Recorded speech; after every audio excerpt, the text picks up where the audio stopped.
everyone. I'm Lisa. And I'm Nick. And you're listening to It Takes Two, the podcast where two people take two movies with the same plot or premise and watch and discuss them. Yes, that's what we do.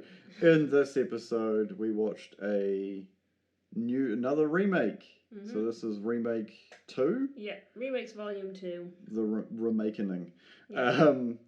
In this episode, we watched a fantastic movie, 1973's The Wicker Man, and 2006's The Wicker Man. Yeah, you can guess which one is the fantastic movie. Yeah.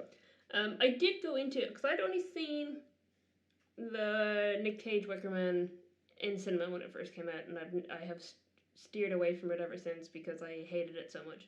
But I actually enjoyed it more than I thought I was going to enjoy it. But I think part of that is because, like, Nick Cage is very insistent that the reason the movie is badly received is because the producers wanted to market it as a serious horror film, whereas the director and Nick Cage, the lead actor, played it as a dark comedy.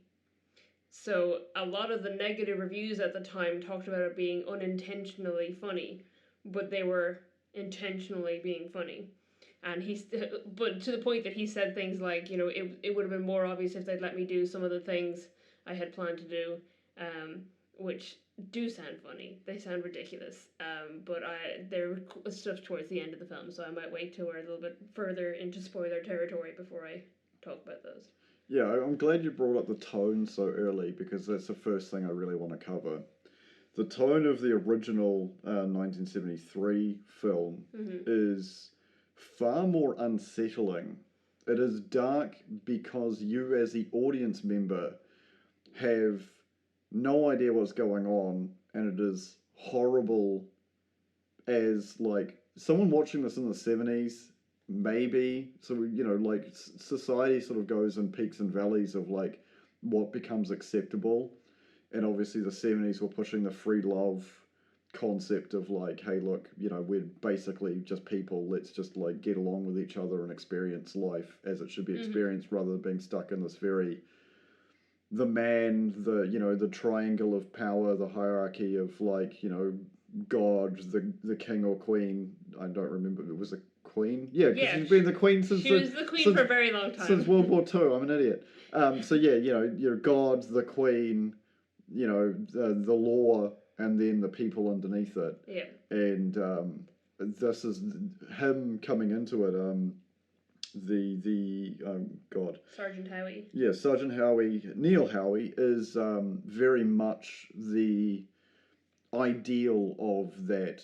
Not only the fact that he's a police officer, but also he's very much in that God first kind of mentality. Yeah, very Christian. Yeah. And that's why they choose him within, you know, in the context of the story.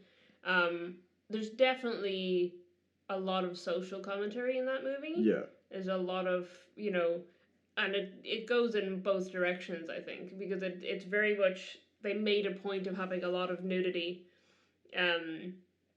because so many people would be up in arms about that at that time. I mean, nowadays that wouldn't be shocking.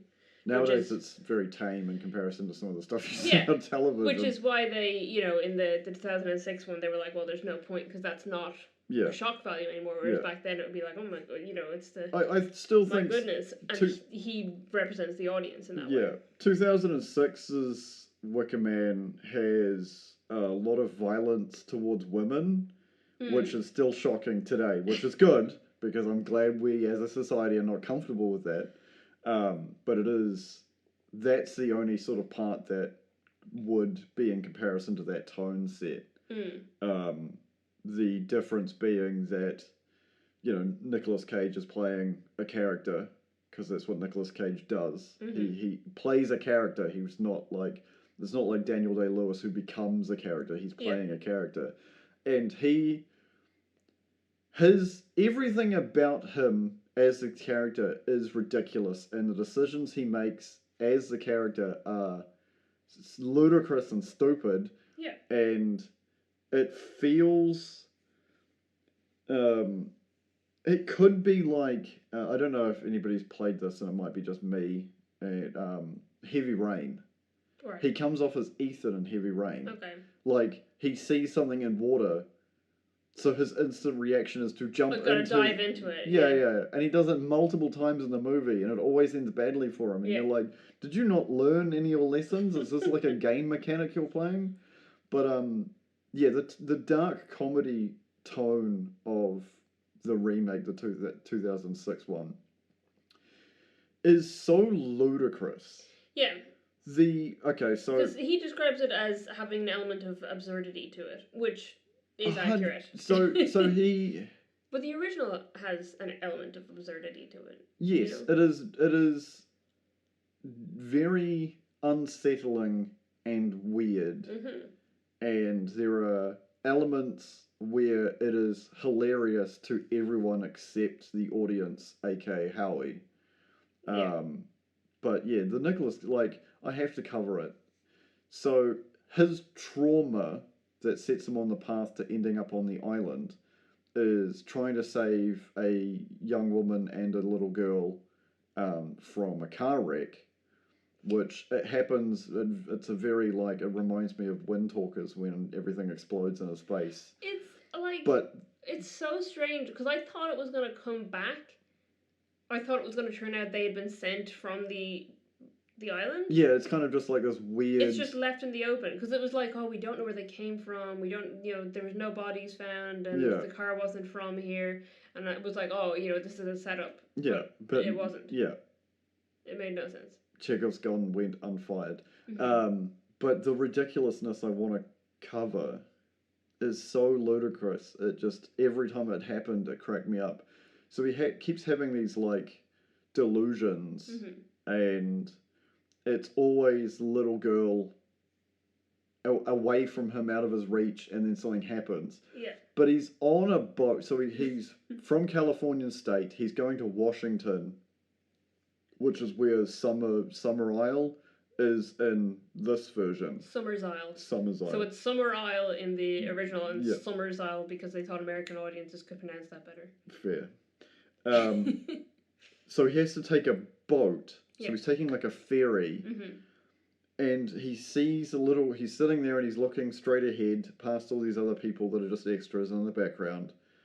And he sees a little girl facing out to the ocean. Yeah. And she gets hit by a fucking truck multiple times. And it's like, this is so ludicrous because it is so stupid. He's on a boat. You can see water in every direction that the camera pans, and she gets hit by a truck, and it happens multiple times. She doesn't actually get hit by the truck. It's in his head. Yeah, but it's ludicrous. It's a way to visually combine the two things for us, because he's had this trauma involving a young girl, and now he's going to find this other young girl who's missing. So his brain is connecting the dots while he's going through PTSD. And yes, it's a ridiculous visualization, but it was that's what they're clearly doing, is trying to be like, okay, look, these things are linked in his head. The two girls are the same in his head. And they do it more subtly later on, where it's, flashbacks to him actually trying to rescue the girl from the car, and she turns around and it's the wrong girl. Yeah, or it's bees. Well, yeah, or it's bees. Because, of course, it's a commune whose main export is honey, unlike in the original where it's apples. Yeah. And he's allergic to bees. Yeah, it's interesting because through both the movies you get a kind of a hint of how these communes are working. Yeah. And the 2006 one, they're referred to as neo-pagans. Right. But it is because the original is Scotland. Yeah. And obviously the whole thing about Scotland is it's not a very summery place. So this is ridiculous because they filmed in October and November, when the film is set in May or April and finishes on the 1st of May. Yeah. And because they filmed in October, November, none of the trees had leaves or flowers. So they handmade trees and glued all the leaves and blossoms to them. So all of the trees that appear in the 1973 film were made by hand because all of the trees where they were actually filming were dead because it was autumn. Yeah. And then any aerial shots are of South Africa because that's in the southern hemisphere where it was summery. Yeah. And they had trees in blossom. And that's ridiculous to me. Why not just wait until summer? Yeah. Wait until like March maybe and film your movie.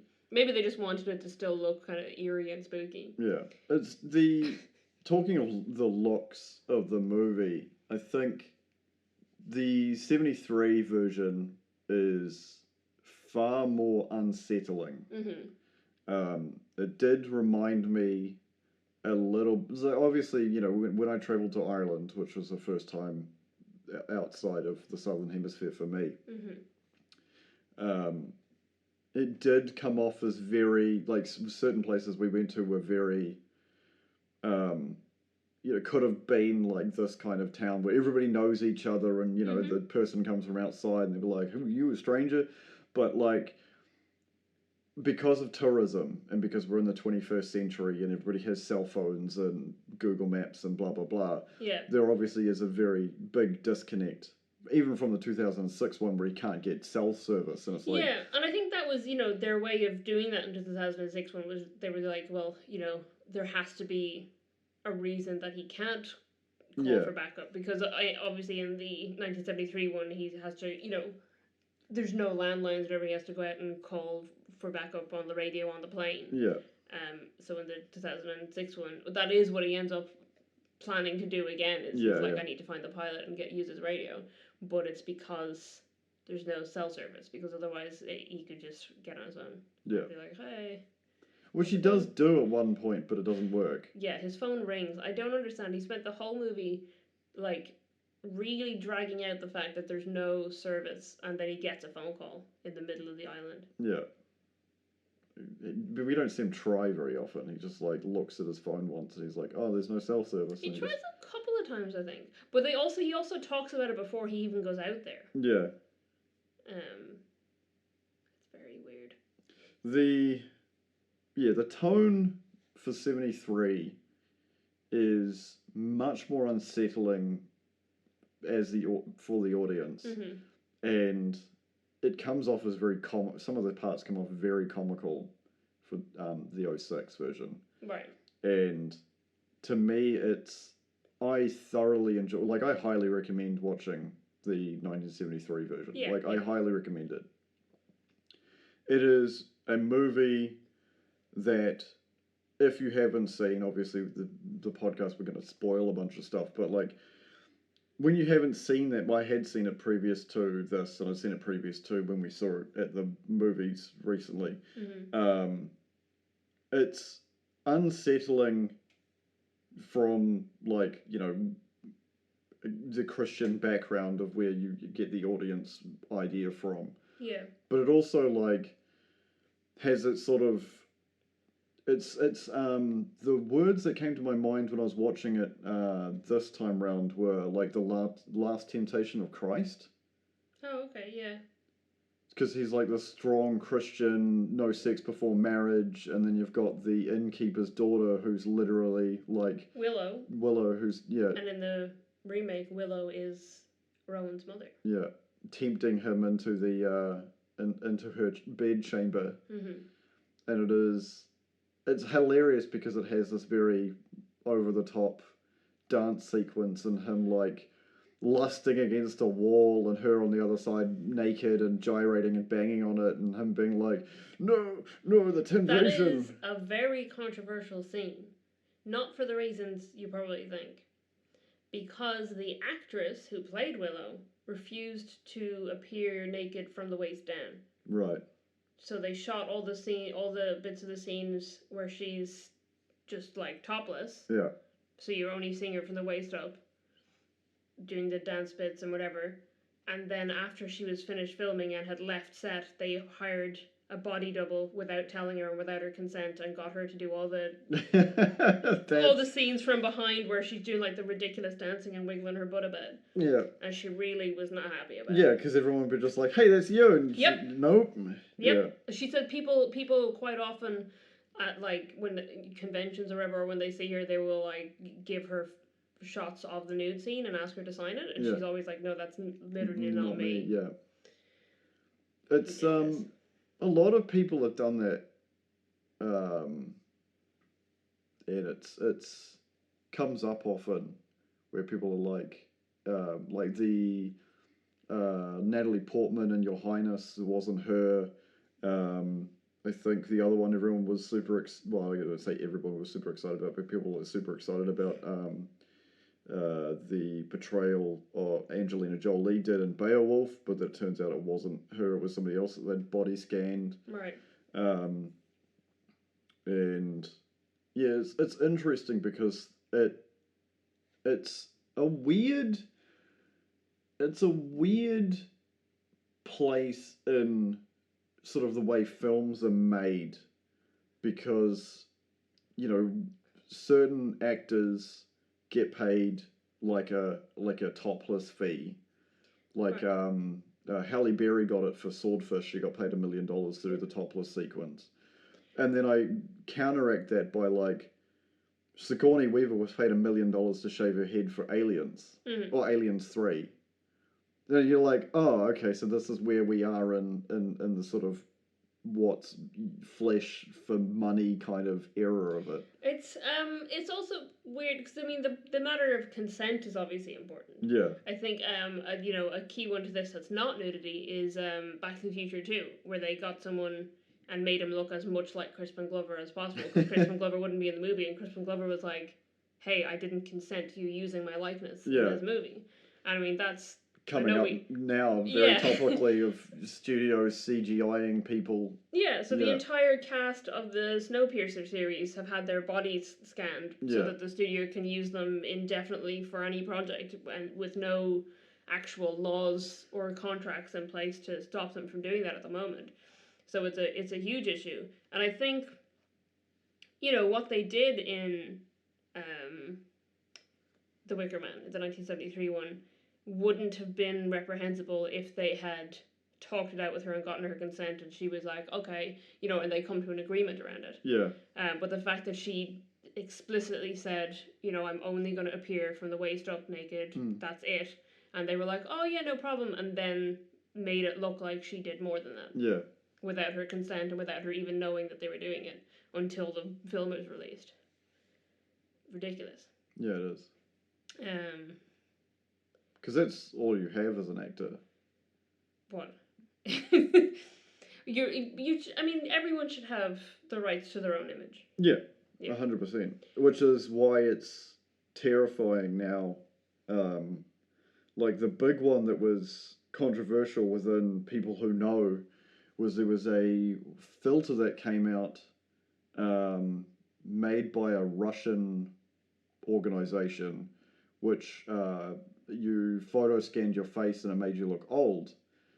And within the terms and conditions of using that product, the company who had made the app or the filter that did that owned the image that it created, which, coming to an era where in the future we may be using facial ID as a form of identification for either your bank account details or anything along those lines that are your private information, and people were willingly giving this company an image of what they may look like in 20 to 30 years time without contemplating what that could be, and you're just like it's real scary. And it's like because I was reading something today about, because there's a lot going off about voices as well. There's a huge thing with voice actors, and I hope that they're including this in the SAG-AFTRA stuff, but I haven't seen it.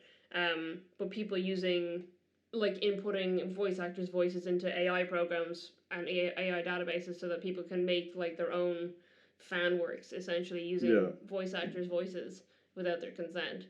Well, it comes up all the time with that, like,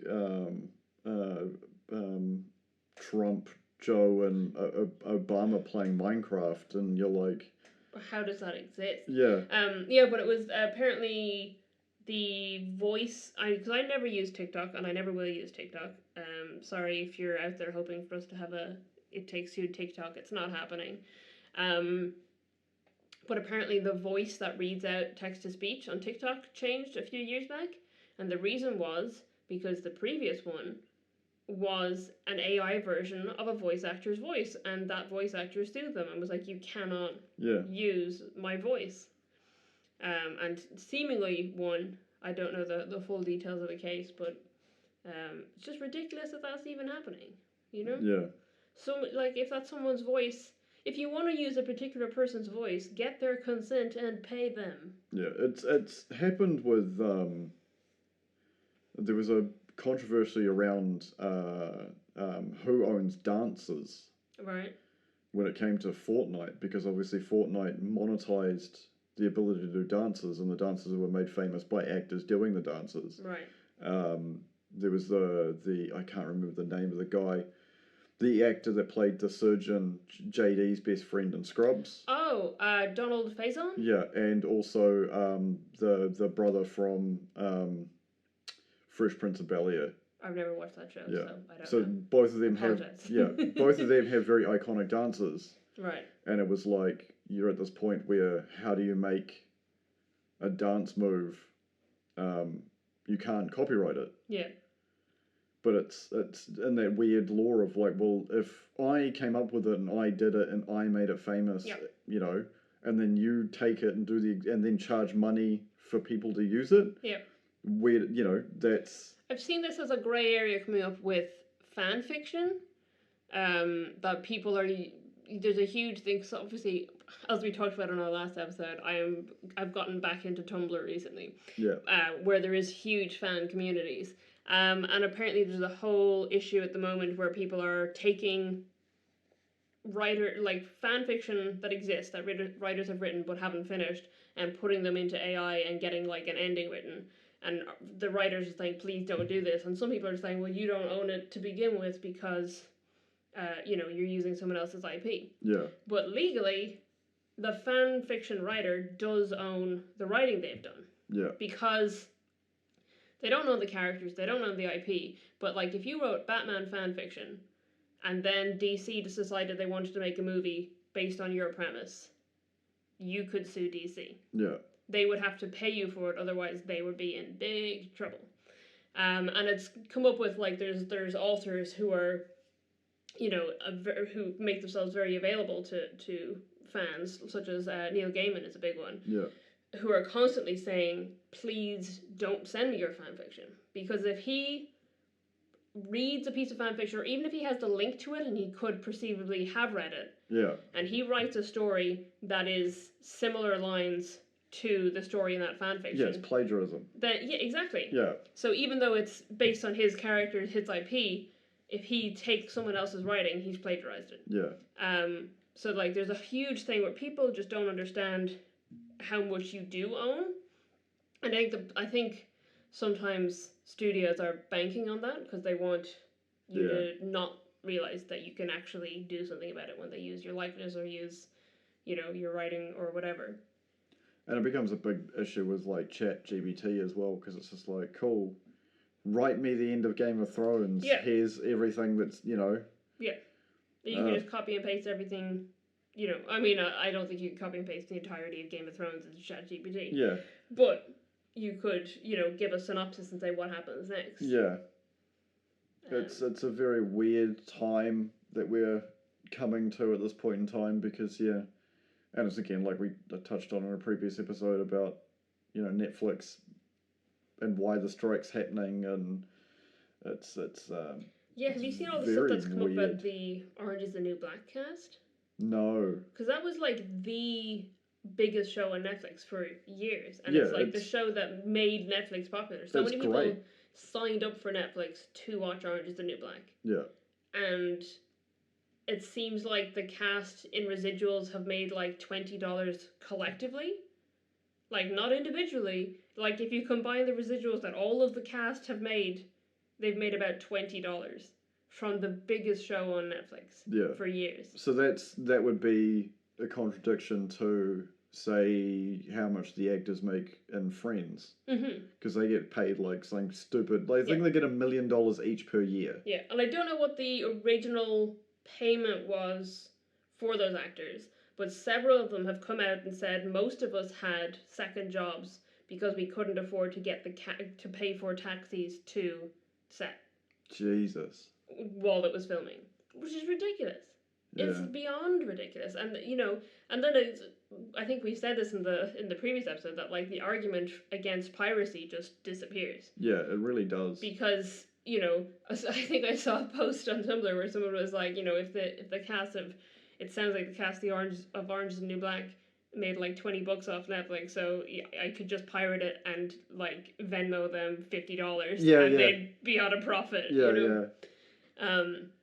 It's a weird area, in a weird time, because you have things like The Witcher, you have things like we just brought up Orange and New Black, and then you get the flip side of that is when TV made money. Yeah. Because that's the problem. It's a supply versus supply and demand issue. But Netflix clearly is making money. Oh yeah, that's what I'm saying. Like the big companies are just like vacuuming up all of their profits. Yeah. And giving focusing and putting it's like with Crunchyroll, which was a subscription anime service. Yeah. They got on a bunch of so it was a subscription service like Netflix, and they got a bunch of indie anime people. Obviously, because the market is massive and flooded at the moment. Mm-hmm. So obviously, everybody who's being creative enough doesn't get an opportunity with like a big studio to produce their work. So Crunchyroll basically promised a bunch of indie anime writers and actors and everything that they were going to support their work. Yeah. What they actually did was funneled all their money into their own projects and didn't pay them. Oh. So that's bizarre. Yeah, because if you were producing something for Netflix hypothetically. Yeah. And Netflix are producing it, and you're the writer, you're the director. It's exactly the same as Dark or 1899. Yeah.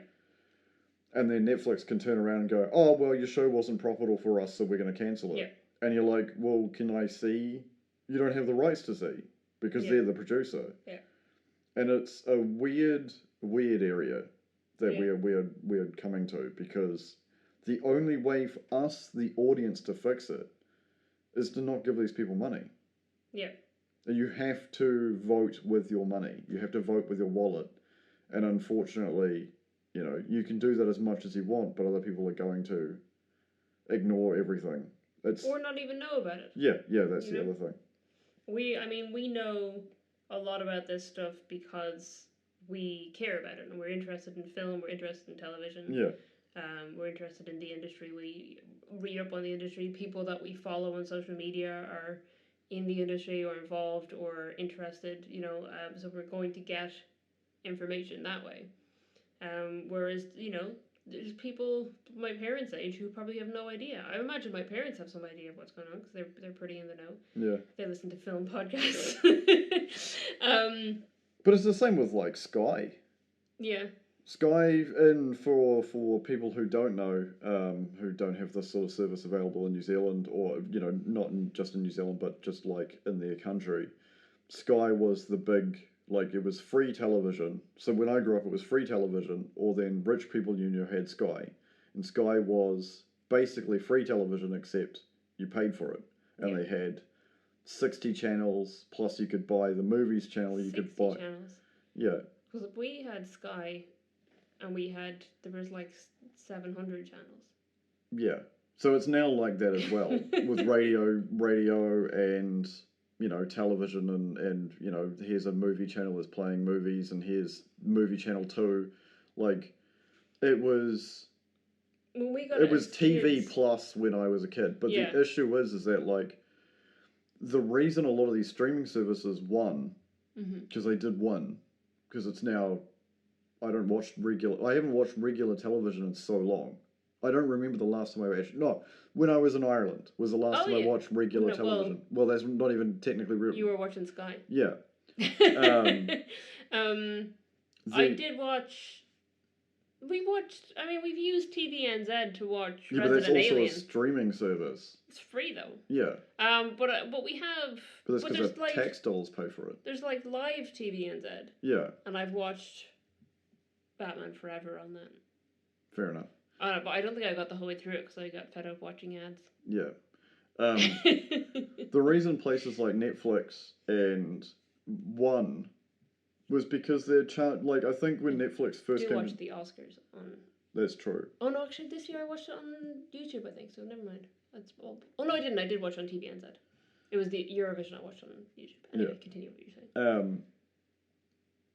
I've broken your brain. It's okay. Netflix when it came out was like $10, $15, whatever.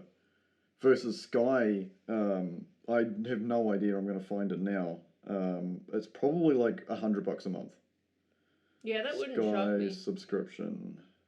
Live subscription New Zealand. But Netflix is doing bullshit as well, where it's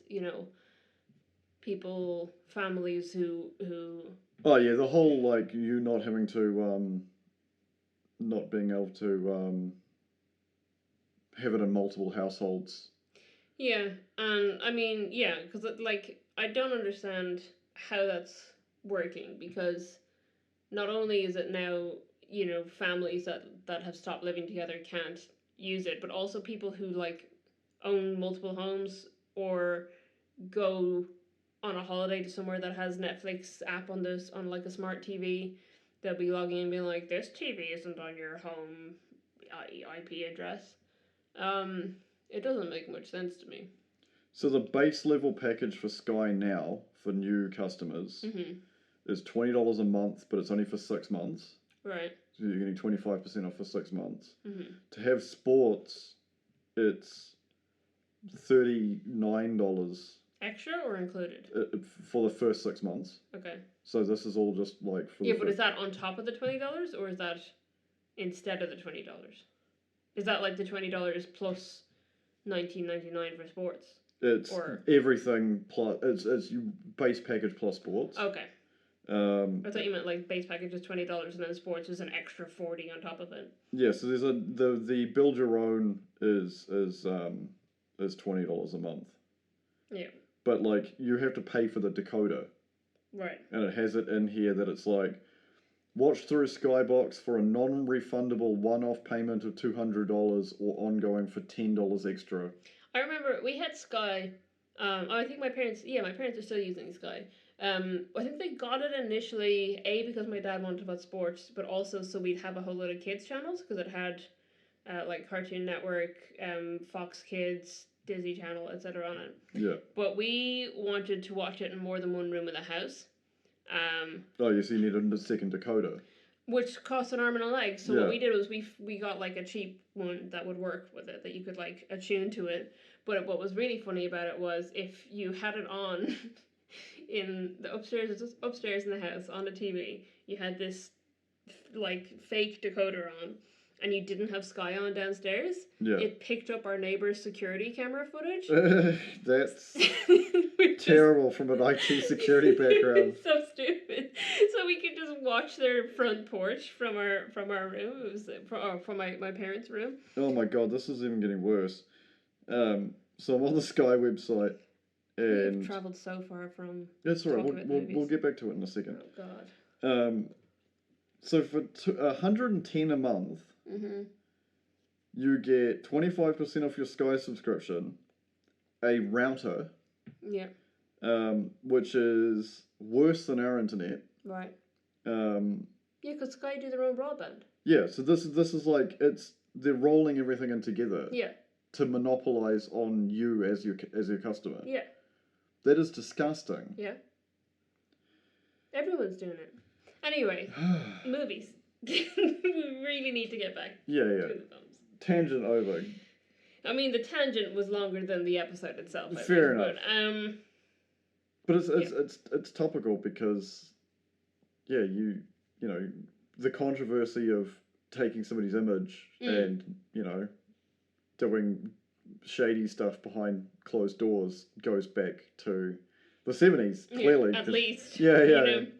It's such a shame that they did that because I mean it's such a good movie, And like you, I would recommend it to anyone. The 2006 one, I feel like if you're gonna watch it, watch the 1973 one right before it. Because that's the best experience I've had watching it. Yeah. Because there's a lot of the dialogue that is word for word the same. Yeah. But they made it work. I know that sounds ridiculous. I mean, you know, it's a weird film.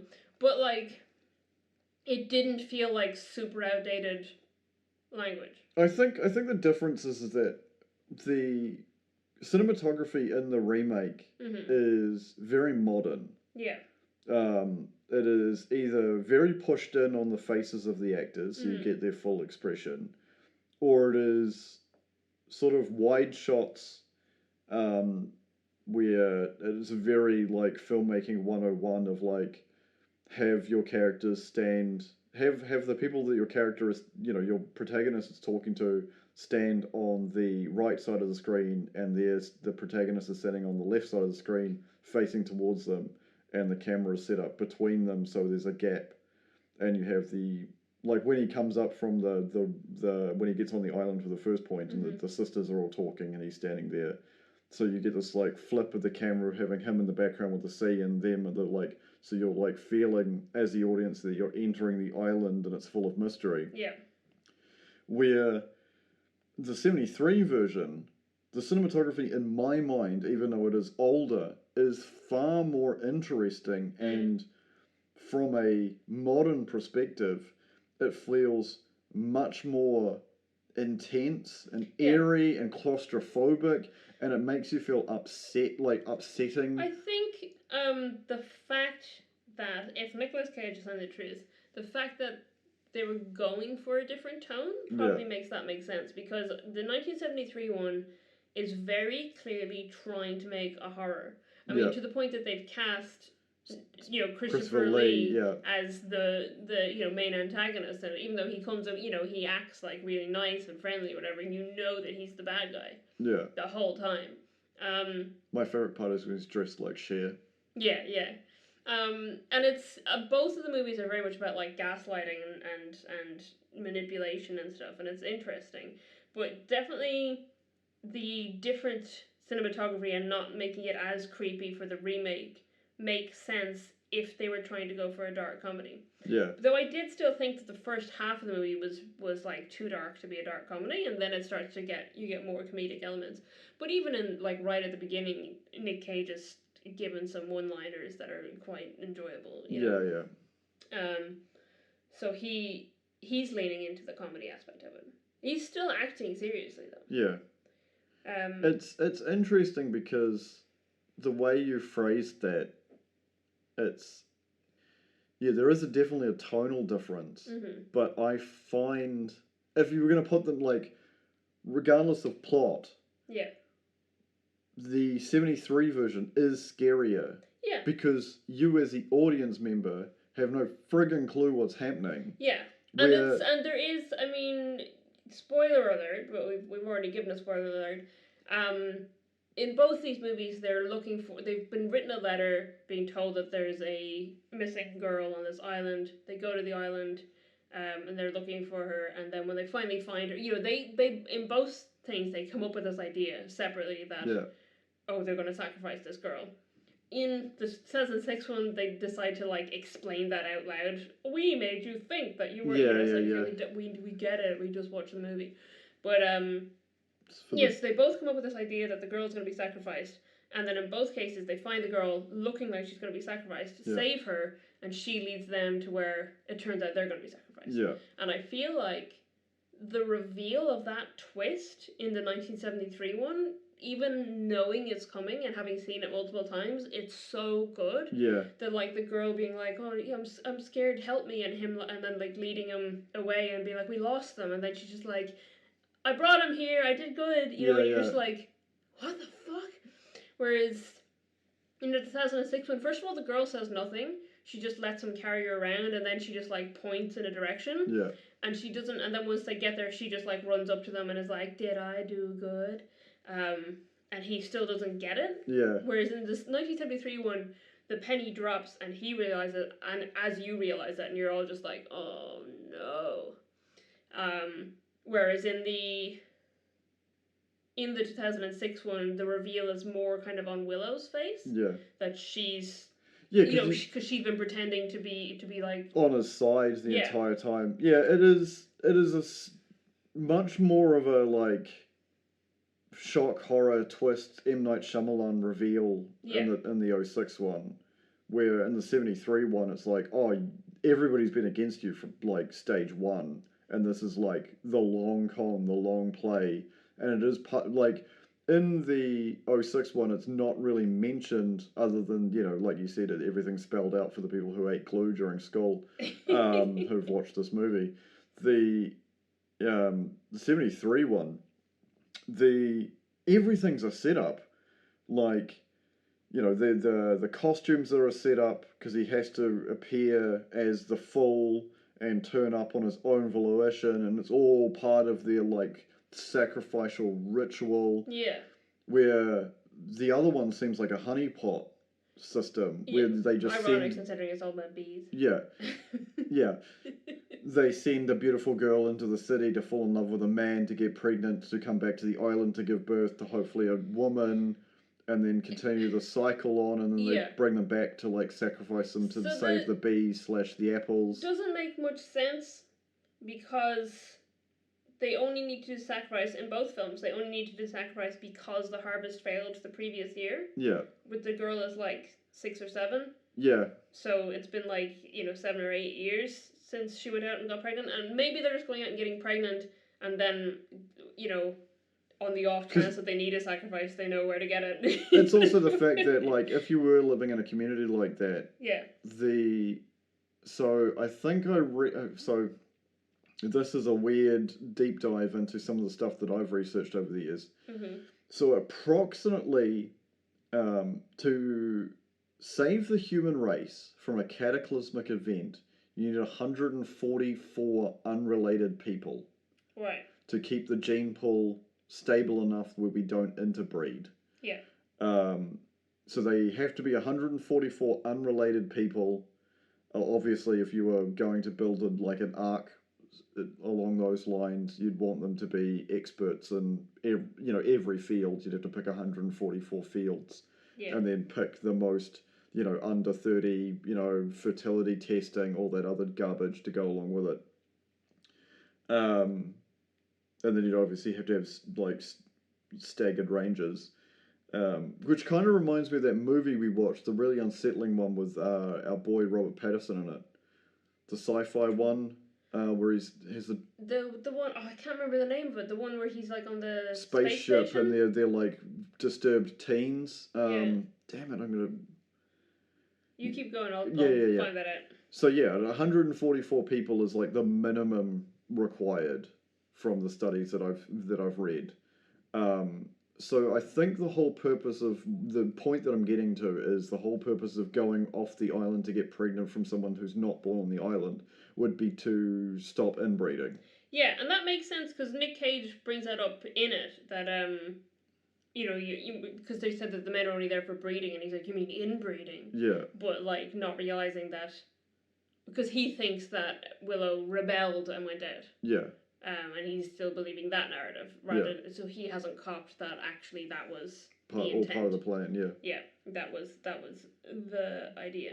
It's very weird because the 73 version, it seems like it is a religious allegory for because there was a lot of weird Christian offshoot cults that came along, like Children of God is one that's valid for New Zealand and valid for a lot of Hollywood people, which if you don't know was a church that was based on the apocalypse is coming, so let's all move to this commune and just have sex, and because God teaches you that love is free and love should be shared with everybody, so I'm a creepy old man, I'm going to have sex with young women in the eyes of God. Whereas this movie is about a group of women who were radicalized by the Salem witch trials and decided to have a female-only Yeah. So they've flipped the patriarchy to the point where the men are like mute manservants. Yeah. The movie you were talking about, Robert Pattinson, is called High Life. Yeah. So if you haven't seen High Life,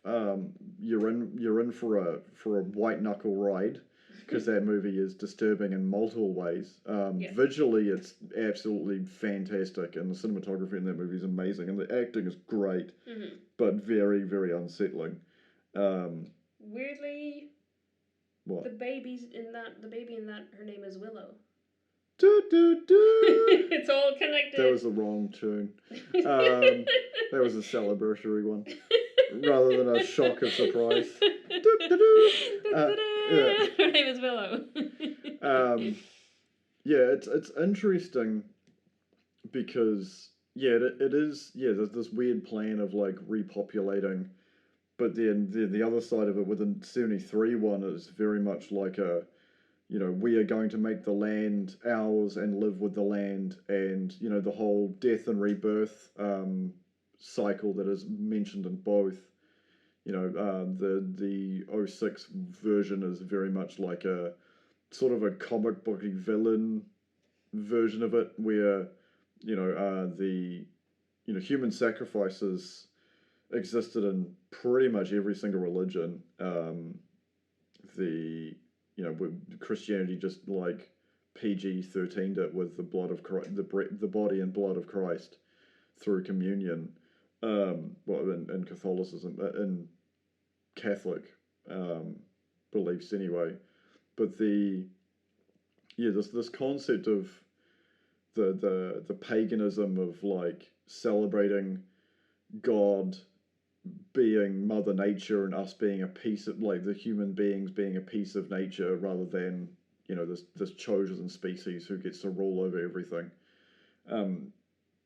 I don't see a problem with it. As a person who's done a lot of research on a lot of different religions out of my own curiosity and confusion, the whole concept of living in balance with the land makes a hell of a lot more sense than like pillaging it for your own greed, just because you've got the God-given right to do so. So the people who wrote the Bible wouldn't have been sitting there picturing battery farming chickens in their mind when they're talking about how God gave the earth to mankind. We've really taken it and run with it. It was upsetting to me, what happened during lockdown, because I think that was one of the many straws that broke the camel's back for the government to literally ban battery farmed eggs in New Zealand. Because during lockdown, the first lockdown we had in New Zealand, one of the major plants had a failure with the air conditioning system. Right. Because no one was on site to look at. Well, they had a skeleton crew looking after it. The air conditioning failed, and like 1,700 chickens died because of monoxide poisoning. Because the areas they're contained in is because of the fecal matter is so toxic, they literally suffocated because there was no air conditioning. It's horrible. It's so horrible. And then there was one recently where they just caught fire and burned down. Yeah. So all the chickens were inside these giant, football-sized warehouses, and it just caught fire. Tiny warehouses. Oh, so football's pitch. Yeah. No, I figured. Yeah. It's a football size. There's 10,000 chickens crushed. Yeah. It's a chicken bowl with the density of a small planet. Yeah. Well, I mean, they burn animals in the Wicker Man as well. Yeah, but that's all part of the pagan ritual. Yeah. I think in Old Norse it was 7. I think this lucky number was 7, or it might have been the goat. It might have been 9. The goat that's in the Wicker Man. Sorry.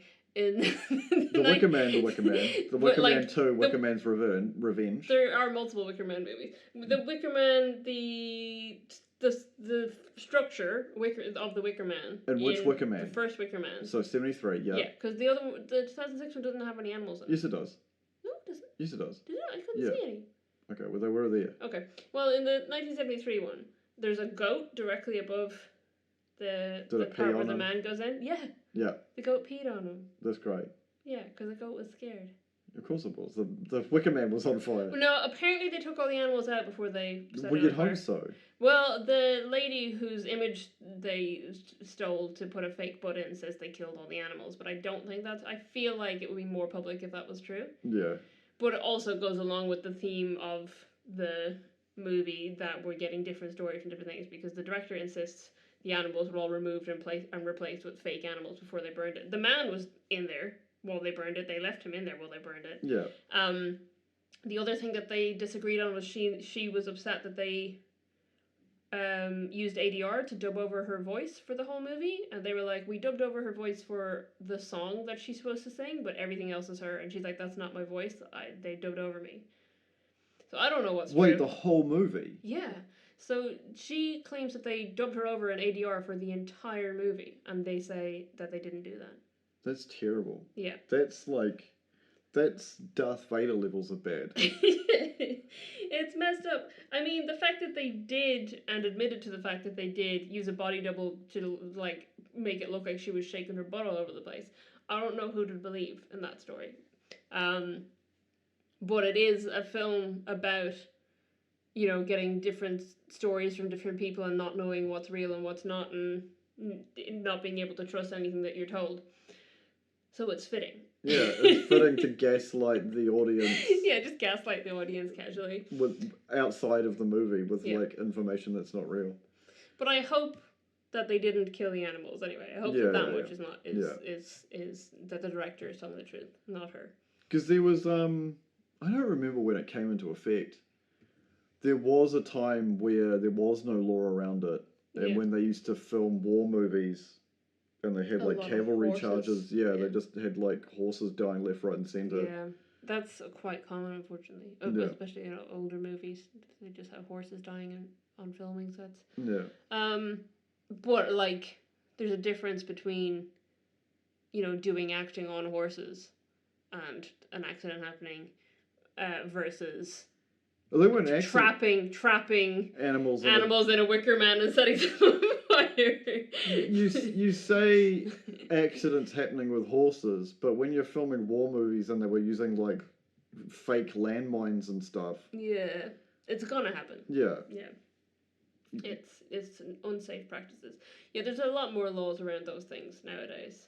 And with CGI now, it's so much easier to CGI a horse. I was watching out for it, and like you could see the goat seem to just stop moving at one point, and I was like, okay, this is where they've presumably switched it out for a fake goat. It must have been quite a rigid structure if you're putting like live actual animals in it. Yeah. And it was they made it by hand. Yeah. And our main actor, Edward Woodward, who the characters in the remake are named after, he refused to see it before the scene was filmed. Yeah. Because they were like, oh, you can come have a look, we finished building it. He was like, no, I want to see it when you drag me over that hill. Yeah. So his first time seeing it is when they pull him over the hill. So he's like, oh my God, Jesus Christ, is like half real reaction. That is the best. Like, that's the problem now with CGI ruining, like, you know, Ed McCullen crying on the set of The Hobbit because it was just basically surrounded by green. That's so sad because... That was because of how well they did it in The Lord of the Rings without needing to have a whole lot of green screen. Again, it was studio overreaching, Peter Jackson being called at the 11th hour to direct it, being told that there were 3 movies and they'd put a bunch of bullshit in. And it was like, they had years to make Lord of the Rings. Yeah. And then they got months. They got a year to make 3 movies of the same length. It's ridiculous. My point being, the fantastic scene that I always like bringing up, which is in Alien, where the reaction from the cast is genuine, because the only person who was in on it was, oh crap, I can't remember the actor's name.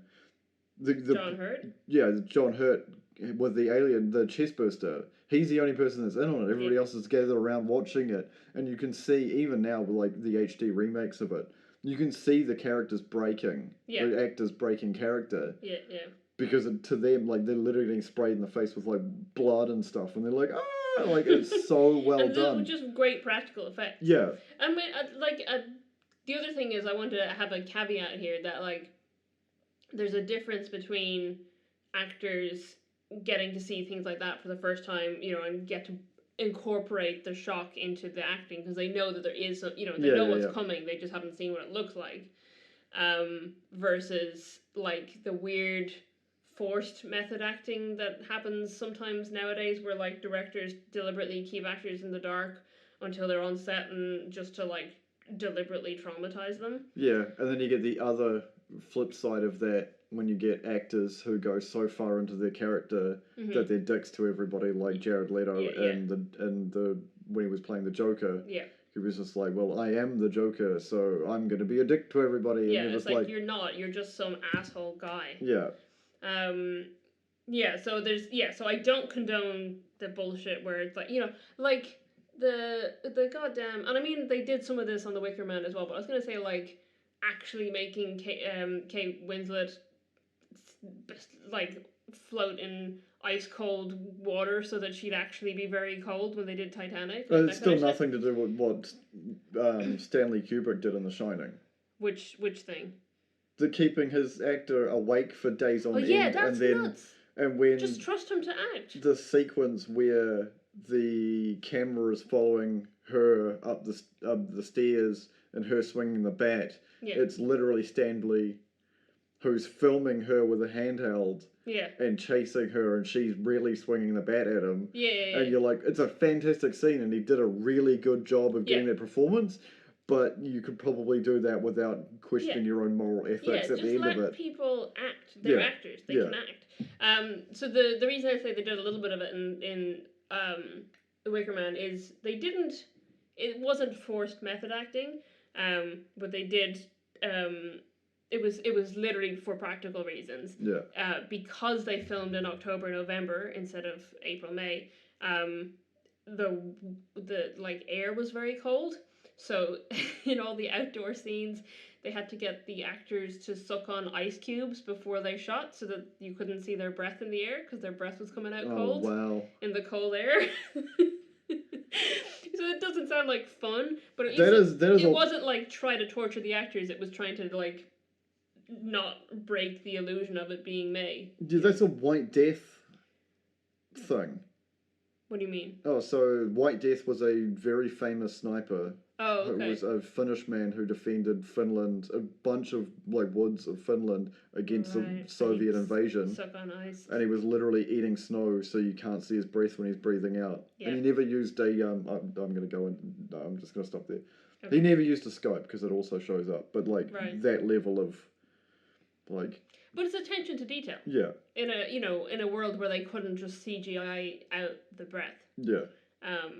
So it wasn't trying to torture the actors, but I just was thinking about it when I was going to say that they put her in freezing cold water. It's like, yeah, also. But I mean, you could put Kate Winslet... I've seen Kate Winslet act. You could put Kate Winslet in, warm water and have her act cold.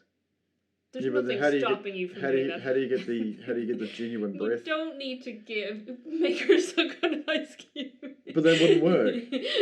Because it's about the air being in your body being... Give her some hot chocolate before she does it. Make the air cold and give her a hot chocolate, and then you don't need to have her in freezing water. I still don't think that works. I've seen a picture of James Cameron in a dry suit in that sequence, because the water was only like waist deep. It's still, I mean, especially if you have to do multiple takes and things, like, you're going to give your actress hypothermia. I think they did give her hypothermia. Is that what happened? I think she got hypothermia.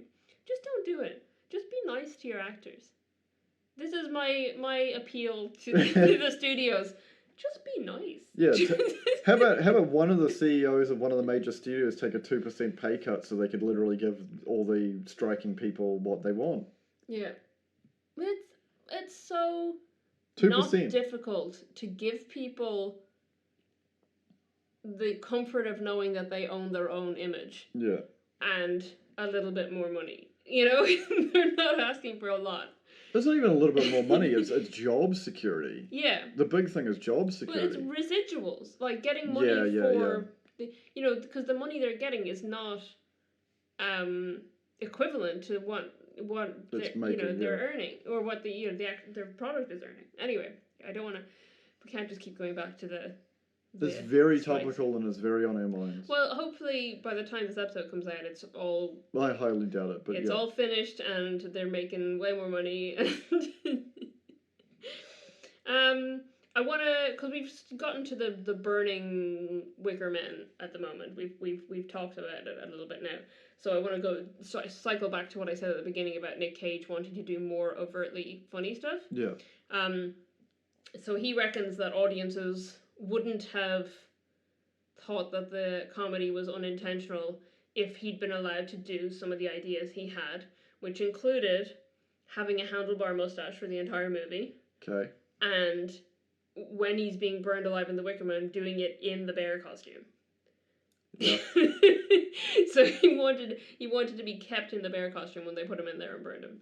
Which weirdly, I don't know if I can say that because I was going to spoil a different movie, I think, and you can't do that. But it's weirdly kind of similar to what happens in a different movie that we probably could compare to either of the Wicker Man movies. True.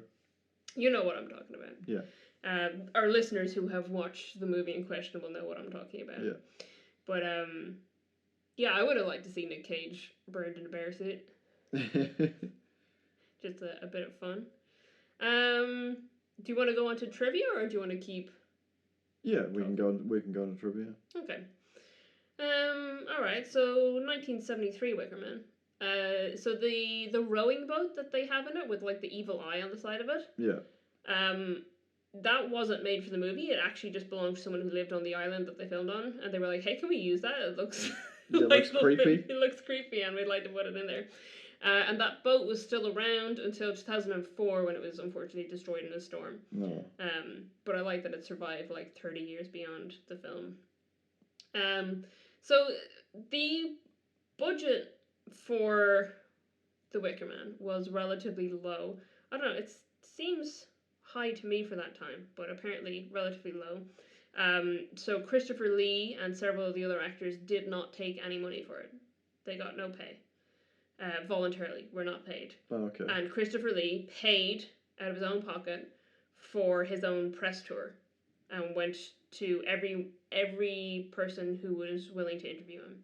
So like he was like showing up on like local TV in like rural America and stuff That's sweet. And so there was like farmers in Iowa who were shocked to see Christopher Lee appearing on like public access shows, being like, "Hey, watch my movie, The Wicker Man."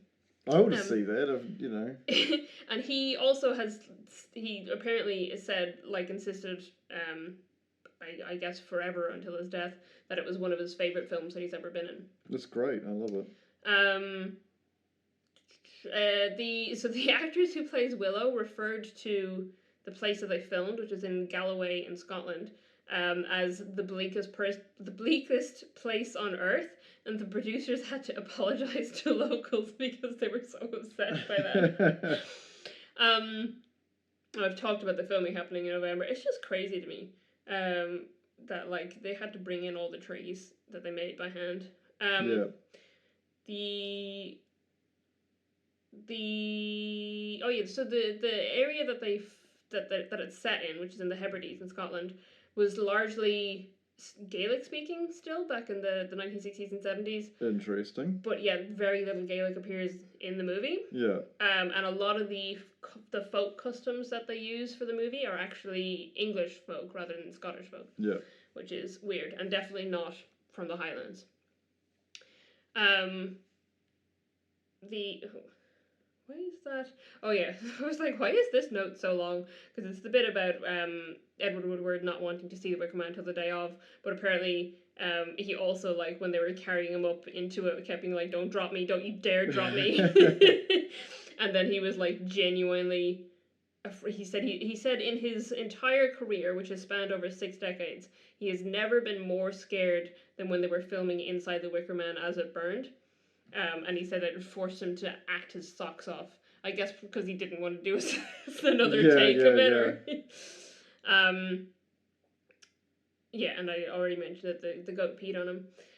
As for the other Wicker Man, the 2006 one, I didn't take down many notes for this. I feel like I probably already talked about some. So first of all, Christopher Lee was not a fan, largely because he doesn't think remakes should happen at all. He thinks, he agrees with sequels and continuing on. But not things, remakes. but not. There's no. He said, especially a movie with such history, there's no reason to do that.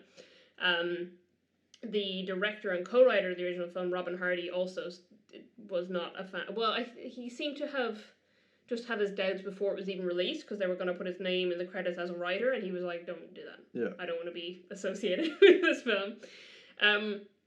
Edward Woodward actually did like it, and he liked the script. Because they originally wanted him to cameo in it, but he declined. But he said he did actually enjoy the script, and he liked the direction they were going with it.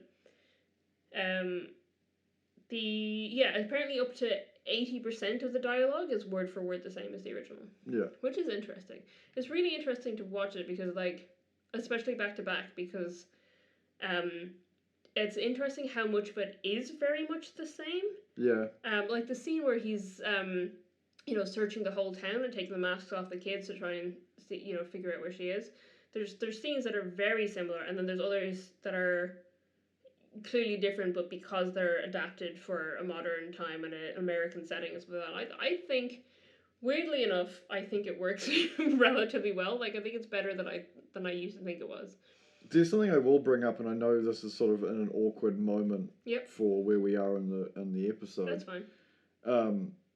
The thing that I find the most why the 73 version is leagues ahead of the remake is the soundtrack is super creepy and weird. The soundtrack is great. And you're like, oh, these are weird, like, country folk songs. And then you actually start, like, listening to the lyrics, and you're like, and then you, in the context of the movie, you're like, oh, this is like, you're thinking you're walking down the aisle to the what's the wedding song called? The Here Comes the Bride thing? You were singing the funeral march. Yeah. Here Comes the Bride, I think, is the name of the... Yeah, so you think it's Here Comes the Bride, but it's the funeral march that you're walking to, but because of the pitch and the tone and the wee village folk, that kind of melody and instruments and singing, it's all like, oh, la la la la la, these are simple people, but there's like this sinister overtone. There's even there's a song that they sing that has very similar, I don't know, was it an actual song or an actual like folk song, or is it made up for the film, but it's very similar lyrically, especially at the beginning, to an Irish folk song called the Rattling Bog, where it's like, there's a hole in the ground, a tree in a hole, and a twig on the tree, and a bird on the twig, or all that, and it's similar start to that, but then like it ends up with like, and there's like a seed that becomes a boy, that becomes a man, and the man becomes a grave, and from the grave the tree grows, and it's like, okay, all right, and you're getting into this rebirth thing, but it's also very morbid. It's also very, like, we are not hiding the reproductive cycle of the human race from children, to the point where the children are singing about phallic symbols, and you're like, even him, like, in that whole moment of how he's just being like, what the fuck are you teaching children here? But like, she's literally just giving them sex ed, basically. And he's just like, you can't do this in the Queen's England. Or Scotland. Sorry. Still, what was, is, was, yes. It's still part of the UK. It's the current, it's the King's realm now, isn't it? Ugh, not my king. Keep your sausage fingers to yourself.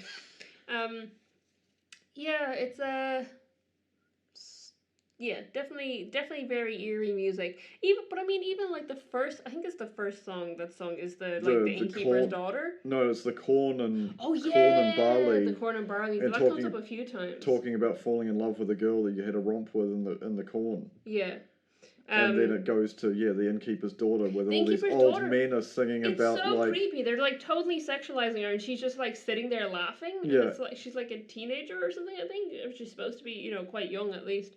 But then she and then, oh my god, It's sorry, so we're weird. sorry, we're going back to this, That's but all right. we'll it's just the fact that you were talking about what you were talking about when I interrupted was like the mind worm, the intrusive thought that came back of knowledge, the whole sequence where it starts getting very unsettling for Howie, aka the audience, is where Christopher Lee just rocks up and is just like, I've brought a young lad for you to have sex with. Yeah. And then she's like, sweet, set him up, we're going to have sex with him. And it's an old building.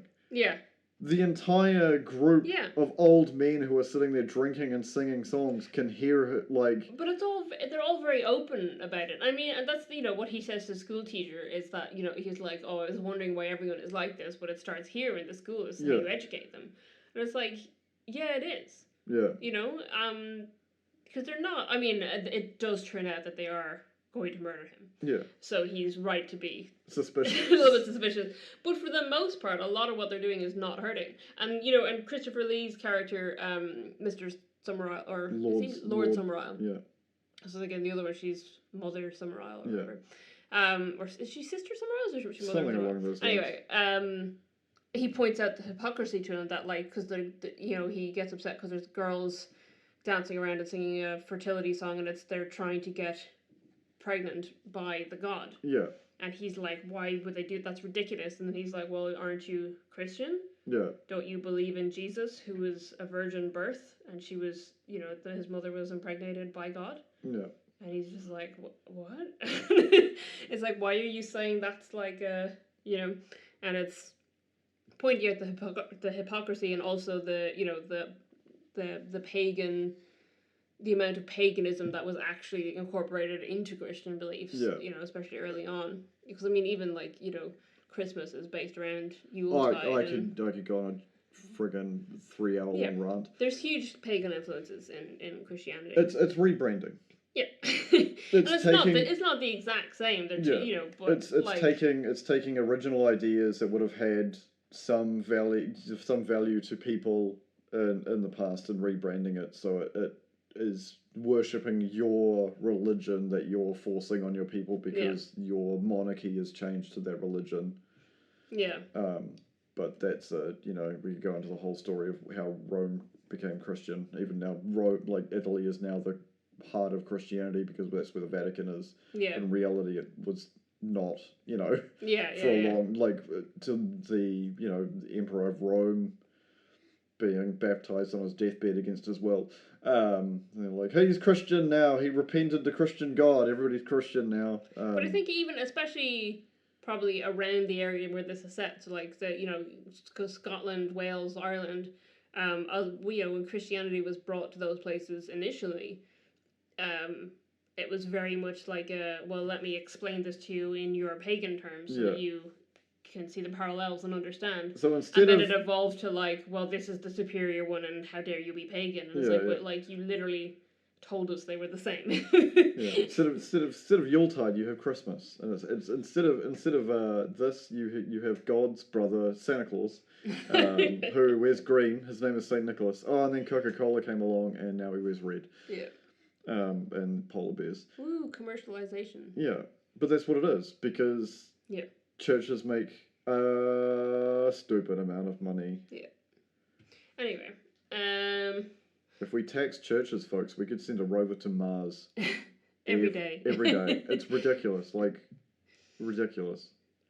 So the plane that Edward Malus is looking at the broken radio in, the tail identification number on it is N7241P, which is apparently the ID of a real plane that had crashed in 1985 after the pilot had taken barbiturates pre-flight. So it's fun. It's just a basis, so it's like a real plane that he finds crashed out there. And then the ending where he's set on fire inside the Wicker Man. Because they get the actress who plays Rowan to set him on fire. Yeah. Erica Shea Gare is her name, and she didn't want to do it because she didn't want to burn him. Oh. And the director had to they had to lie to her and say, oh, he's gonna find a way to escape after you do it. Gaslighting children. Yeah, great. so that they could get her to go do it, and then he burns in the thing. But she'd only do the scene because they convinced her that he was gonna find a way to escape and win. Which is sad. She was like, no, I don't want to hurt him. It's cute though. When I tried to look up budget box office stuff for both of these, as you can imagine, the 2006 Wicker Man is a flop. Yeah. Budget of $40 million, box office $38.8 million. Jesus, $40 million. But the 1973 one appears to have flopped even worse, which is shocking to me because it's such like a cultural, like. Yeah. It's so well known and so well. But loved. this is box office. Yeah, so money wise, it didn't do very well. So with the budget, I think it was because it was obviously in pounds. I think it was somewhere between 480 and 510 pounds sterling. Sorry, 480,000 and 510,000 pounds sterling. But it's written on places that have converted it as $810,000. Yeah. Budget, so less than $1 million. Which I guess is why Christopher Lee didn't get paid for it. Yeah. And I had to pay for the promotion stuff himself. And at box office, it made $460,000 internationally. Right. So that's like half. Yeah. So it sounds like it just really flopped, which is sad. They did make sequels. They actually were planning to make a sequel around the time the 2006 one came out, but then it ended up getting delayed for a few years. Which is why they were able to make the 2006 remake. Right. But yeah, it's had a couple of sequels, obviously lesser known. But yeah, it's interesting to me that it made like pretty much no money at the time. Right. Considering, Christopher Lee is a pretty big name. Yeah. And it's such a good film. And, us now in 2023 looking at it like, it's so well known and so well loved. Yeah. So it's sad to me that it didn't make the money it should have at the time. Well, that's the whole thing about art. Yeah. What the greatest artists of all time died as paupers. Yeah, that's true. Like, that's very sad.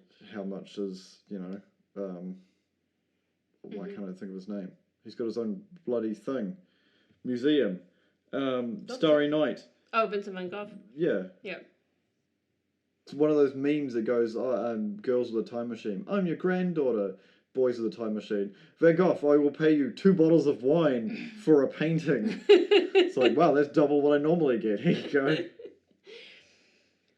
He used to give people paint just sketches for a single cup of wine. Mm-hmm.